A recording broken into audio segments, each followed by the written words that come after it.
All right, number 5, we want to evaluate the expression. So we have the square root of 64z squared. Okay, what you need to know is when you're doing the square root, it doesn't have a number out front of it. It's understood to be a 2. Okay. If you just deal with a regular basic square root, it's understood to be a 2 out there.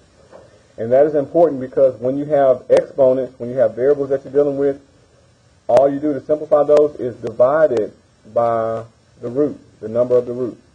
So with the number 64, we can do the square root of 64, and we get 8. Okay. With the variable, we have z to the second power. That exponent is getting divided by the number on the outside. So basically, this is what you're dealing with. Z squared divided by 2. Whatever number's on the outside is getting divided. 2 divided by 2 is just 1. So you end up with just 8z. Now, this is new. I didn't go through this, I think, when I was in school.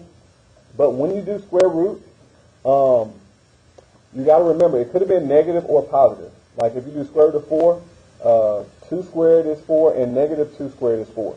So both of these things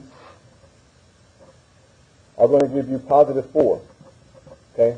So now there's a, I don't know when this came into play, but they're forcing everything to be positive. So if you do an even root with a variable in there, you have to put absolute value bars around it, otherwise you're going to count it wrong. So we don't know what z is.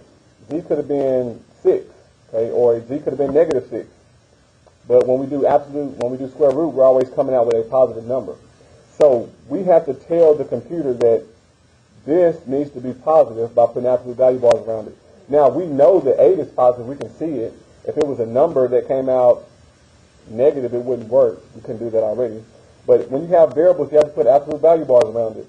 Namely, you have to do it around variables that have an odd degree. So if this came out to be z squared, it wouldn't matter. If z was a negative number and you squared negative, it would be positive. So absolute value bars would not be needed.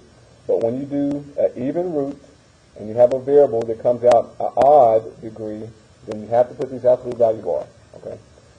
So here I'm going to do 8, and then if you go to the keypad,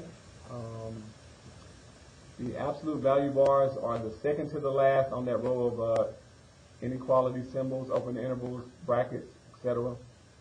And then you put the letter z in there. And again, if you do not put z, it's going to count it, or absolute value is going to count it wrong. So doing an even root with a variable that comes out to be an odd degree, you have to have absolute value bar. This is something new for me that I just had to recently learn in the last year or two.